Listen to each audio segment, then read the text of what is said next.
Please stand by. Excuse me, I'm talking. It's coming. It's coming. It's coming. It's coming. Warning. What is your name? I am Jay Ramone, and this is the Jay Ramone Podcast. If the FCC knew you were doing drugs on the air, shut us down! This gets more work done more accurately. I will sit down with bands, artists, chefs, business owners, and fellow Oklahomans to talk about their projects and dealing with day-to-day life. This stuff can give you brain damage. This is the Jay Ramone Podcast. The power of the internet is truly amazing. In this episode of the Jay Ramone Podcast, I am joined by Alyse and Oscar of the band Lilac. You can catch them live here in Oklahoma City, 89th Street, March 14th, and their latest single, Barely Human, out now. This is Alyse and Oscar from Lilac on the Jay Ramone Podcast. I'm glad to have you guys on. I appreciate it. I am a big fan of a lot of the people that you guys have worked with. Obviously, Howard Benson is a legend, and I was starting my career in rock radio when he was just starting to take a stronghold in rock radio, where every single record he would put out was going straight to the top. And he was on the cutting edge of what was successful. Like, he was just that guy who had the ear and knew what he was doing. So when I saw that you were working with him, I was like, oh man, this is going to be something outside the box, but that is ahead of the curve for sure. So you guys are working with good company. Yeah, they're freaking amazing. Obviously Howard's worked with like everybody from like Bon Jovi to My Chemical Romance to 3 Days Grace and stuff, everybody, Seether, everybody has worked with Howard. And he's just insanely talented of knowing like how exactly vocals should be, or how songs can like just be tweaked barely to just like really make them hits. And so he just has a really great ear, and his team is awesome. So we're really blessed to be working with them now. Like, we actually recorded our first EP with him, but we were little babies at that time, Okay, let's talk about that for just a second. Most bands woodshed, they're making demos in their garage that sound like garbage, or they're going to a friend's house who's got an inbox or audio interface that they can plug into and record in the living room or whatever. You guys record your first EP with Howard Benson? With his team. I think you miss every shot you don't take, Oh, absolutely.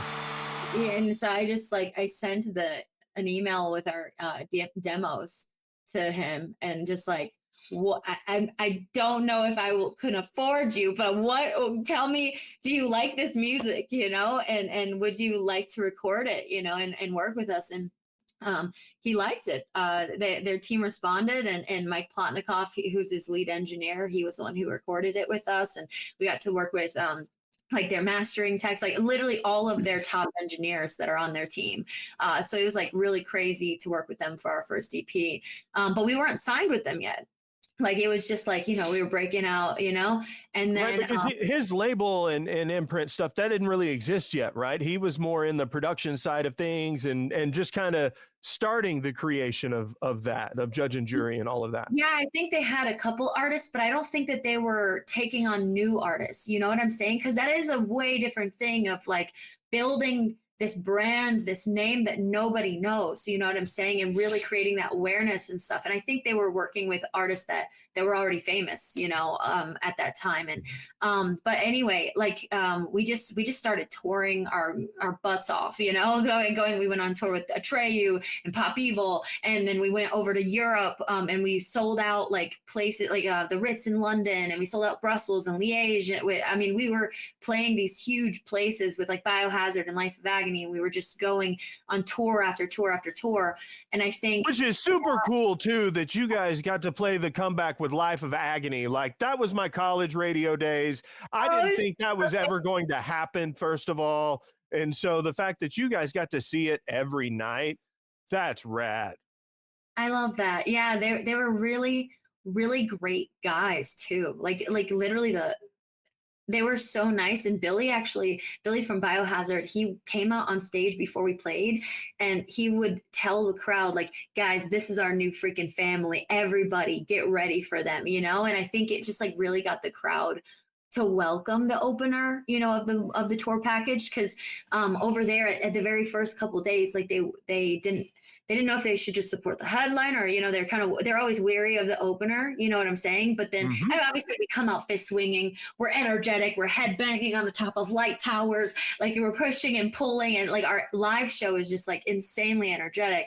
So I mean, we'll grab everybody by the throats. But I think having Billy come out there and just be like, everybody give a big freaking welcome to like our new freaking family. Like, let's do this. And it just got everybody just hyped and ready before we even started the show, you know?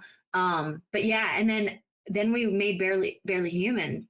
You guys got vetted on stage by an OG, like brought into the scene, you know, that's a pretty historic thing. Yeah. Night after night. I mean, for a group of like hardcore guys from Brooklyn who are like coming out with hardcore Brooklyn accents and like everybody in the crowd's mean mugging us from the beginning, and then them just be like, oh no, you guys are part of the family. Like bring it in like every single night and just giving us that warm welcome. Like it was one of the best experiences, especially for our first like European UK run, like that we could have asked for. If you're going to say it's about inclusion, you got to be about it. So that makes me proud that he did that every night to stand up for you guys.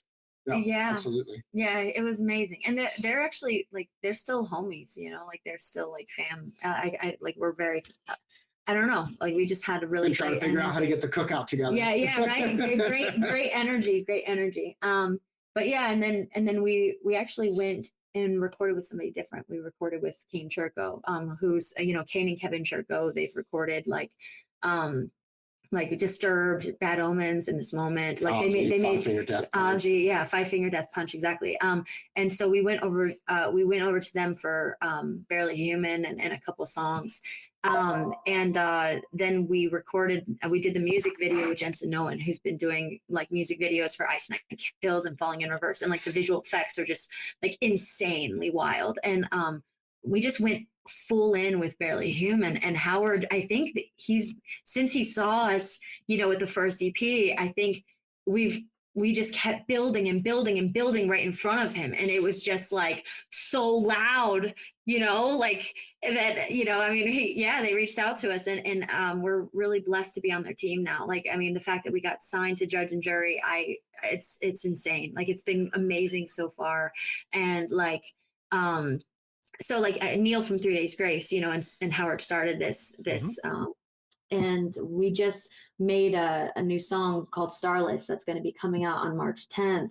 And Neil and Howard are just so passionate about it. And like to hear the passion about like how much it connects with them. Like Neil called me and he was like, I made my wife go out to our car in a blizzard to listen to this song because it gives me goosebumps. Like, this is the freaking song. Like, he's so stoked to release this song. And like to hear legends that like have been writing hits for decades tell me that they get goosebumps when they hear this song Starless. It's just like mind-blowing to me, you know. I'm just really excited to be a part of this team. Even though we've never met personally, I've seen you guys several times because you guys are one of those bands that work really hard and tour constantly, you know. And then I want to talk about some of the ties that you guys have to Oklahoma that you may not necessarily know about. So how many times have you played Oklahoma? Ooh, a few times. Yeah, several times. Like, you guys were on Rocklahoma, I know, at least one year, right? No, but there was another festival. Not yet. Okay. Yeah, but it might be. We might want to check things. Okay, maybe I know one of the times I saw you was outdoors, and so maybe that was the Zoo Amphitheater in Oklahoma City. I definitely played Oklahoma before multiple times. I think we've been through with almost every run. Yeah, I think that we because we did it with New Year's Day. Atreyu. Yes. Yeah. We've been through Oklahoma a lot. Yeah, for sure. Oklahoma okay, It really is. It really is. So you brought up Kevin and Kane Churko. Okay, so one of my really good friends growing up, I grew up in a small town in southern Oklahoma, and when we were growing up, this guy didn't know how to play guitar, was not into rock music or anything. And when we got to college, he picked up an acoustic guitar in the apartment and just taught himself how to play. Well, next thing you know, they've got a band, and it sounds like a lot like Matchbox 20. And they ended up getting an independent record deal. And the guy who funded the label said, where do you want to go record? And so they went to Tree Sound Studios in Atlanta and recorded a record down there in a phenomenal studio, and hired Kevin Churko to mix the record. And nothing came of it. You know, they did some in-stores with like FYE and did some tours and stuff like that. But there's so many bands that it doesn't work, you know.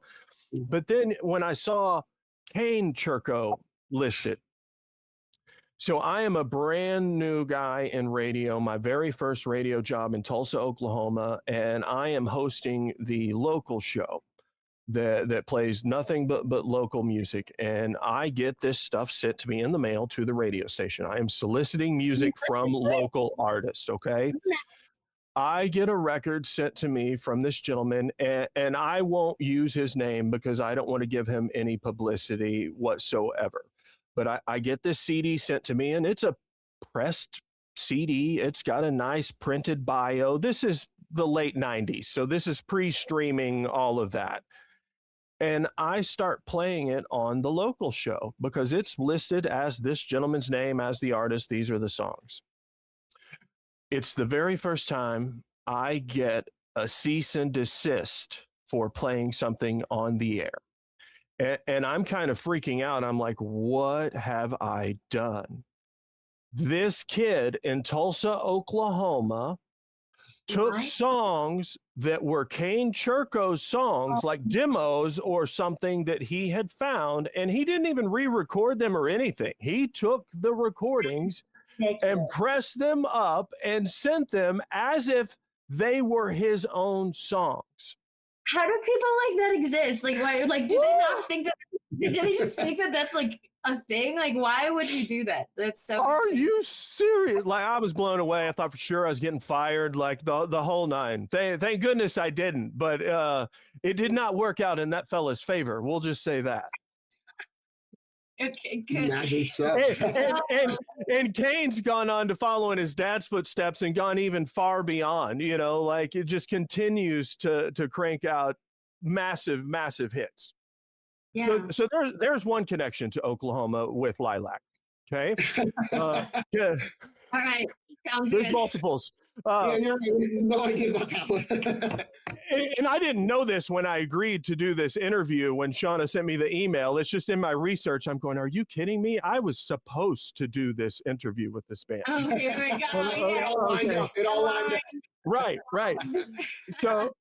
So there is a band from here in Oklahoma City called Locust Grove, and they formed after another band broke up called Anti-Mortem that was signed to an offshoot of Nuclear Blast at the time. Well, Locust Grove's last record, The Battle of Locust, I'm pretty sure was either mixed or mastered by Mike Plotnikoff, who's worked with you guys. Yeah. So there's connection number 2. And then the obvious one, connection number 3, Austin John Winkler and the founder and you guys touring with him. Yeah. None of the last 2 were nowhere near as exciting as the first one. I should have closed with that one, but no, like that. Yeah, the whole J&J team. Like when it was time for us to release Barely Human, like we had this massive song and we had this massive music video. I don't know. Did you see Barely Human? I did. And I watched an interview where you were talking about the water tank, and I'm one of those that I literally had no idea it was that expensive. We're from Oklahoma. We're kind of redneck. So we would have just got plexiglass and caulked it up and, made a go at it. I'll hit you up next time. But no, I mean, well, the good thing is that, Lady Houdini came in clutch and gave us a free, water cell torture tank thing. That's pretty cool. But anyway, so like when it comes to Barely Human, yeah, like we were sitting on this music, and then once we signed to Howard and his team, and then immediately after that, we went on tour with Saliva, Austin from the founder, Earshot, and then after that, we got on Shiprocked. We just got done playing on Shiprocked. Oh wait, that's connection number 4. That's the one I left off. Shiprocked. Okay, Yeah. so I am in college, and I'm a college radio guy and a musician and doing music journalism stuff. But to pay for it all, I manage a pizza place. It's just a pizza chain here in Claremore, Oklahoma. It's called Simple Simon's. And at night, when I would get done with my radio stuff, I would go close the pizza place and made this hustle work. Well, we are selling pizzas at this like vintage car show that's at an old abandoned horse race track. And it was really cool. Tons of vintage cars. It was really rad. And I'm walking through there and I see this booth. And this is a brand new organization, less than a year old. They hadn't really done any events other than a few like bike nights at some bars. And it's a booth selling shirts for a charity called Cancer Sucks. And the owner of the pizza franchise at the time was going through cancer treatments and stuff like that. So it really tugged on my heartstrings at the time. There was nobody working the booth because the thing wasn't open yet, but they had really cool shirts. So I left cash and a note and said, I want these size shirts. Here's the money. I'm at this pizza booth. When you guys open up, if you'll come bring them down to me. So I met Rick and Patty Horton, who started Cancer Sucks that night. And then we started a relationship from then on, where when I would do meet and greets with radio or whatever, I would get drum heads signed by the bands. And I would give those to Rick and Patty. And they would, when they started going to Shiprocked and partnering with them, they would auction them off there to raise money for cancer research, all here in the state of Oklahoma. So I'm going to tell you this, Cancer Sucks pays no salaries. It is completely 100% volunteer driven. The money they raise goes directly to cancer research, not a small percentage of the money, all of it. I had not really been affected by cancer until years later. My oldest son is now 12. When he was 4 years old, I'm at Rocklahoma working Media Row. I get the phone call that my son has been diagnosed with kidney cancer. Oh my God, not the baby. Oh yeah. So I am at Children's Hospital and we're getting all of this news dropped on us, and I'm kind of freaking out and panicking and don't know what I'm going to do. And I call Rick from Cancer Sucks and I'm like, yo, here's the situation. Here's what we're in. Here's where we are. Are we at the best possible place for the best possible care for my son? Do I need to grab his records and go somewhere else right now, or is this it? He said, don't go anywhere. The very next day, Cancer Sucks made a $50,000 donation to the Oklahoma Children's Hospital where my son was being treated, and we got the absolute VIP treatment. Nurses were coming in and asking, who is this kid? Because the president of the hospital came by to check on him, and I've never met the guy, and I've worked here 20 years. So who is he? Because everybody in administration wants to know if he's okay. And I was completely blown away. So I will forever support Cancer Sucks in any band that helps that organization. I feel weird asking this, but is he okay? How oh yeah, he's 12 years old. He's around the corner. He's watching TV. He's fantastic. Yeah. Happy ending. Amazing. Yeah. Okay, so he's good now? Cancer free. You know, we're down to one checkup a year. You know, kid gets straight A's, 7th grade, 12 years old. He's 6'1". Oh my God. Holy, that's amazing. I'm so happy. That's awesome. Oh, I'm so glad you so early. Wow. Oh yeah, absolutely. And it's just one of those things. There's millions of people in the world who have to deal with this on a daily basis. I was just blessed that I had done the right things to pay it forward and help other people, that it helped me out down the line, you know? Yeah. And I think that's the incredible thing about our opportunity to get to be on Shiprocked is we got to watch a lot of that direct assistance. Like Cancer Sucks was all over the place, and like everybody there feels like a community and a family. And I mean, you feel it all while you're on the boat, after you're on the boat, like in the Facebook pages, like everyone is just like, who needs what do you need? How can we help each other? It's unbelievable how communal and family that Shiprocked community has become. Yeah. Corey Taylor has a foundation too that they came to both of our shows. They were super supportive. Yeah. It's for veterans and stuff that have been through struggles. But yeah, they were very supportive. But yeah, at Shiprocked, all the bands, we got to talk, like there's Hailstorm and Motionless White and From Ashes to New, Romeo, like there's so many artists. And so like, getting to talk to Sleep Theory and different artists and ask like how their come up was and compare it to how our come up was. It was really cool to make those kind of connections, and then to immediately get off the ship from the Bahamas and then go on this crazy tour with, Jeris Johnson and Butcher Babies and Eva Under Fire. Like, I mean, we're only a couple days in, but it's a 6-week full USA tour. And we're ready for it. We're so ready. I can't wait for everybody to hear this song because we've only done a couple shows so far. And every freaking show, people have come up saying, Starless, oh my God, it gave me goosebumps. It's in my feels. Like there was one lady crying the other night, like in a good way. That is awesome. Yeah. So music's meant to do that. It's meant to touch you. Yeah. Yes. The fact that Howard and everybody loves it so much and it means so much to us. So while you guys were on Shiprocked, did you guys take part in any of the, there's the, what are they called? The stowaways, where it's members from all these different bands who are doing random covers and stuff. I think that is one of the coolest ideas ever. Yeah, I think that's super cool. I mean, our band Lilac was asked to play as a band, but yeah, when Al reached out, like there's a couple other people that he asked to be stowaways. I did say yes, I will be on the stowaways, but I ended up being put on the wait list. There was so many other people that that's pretty nuts.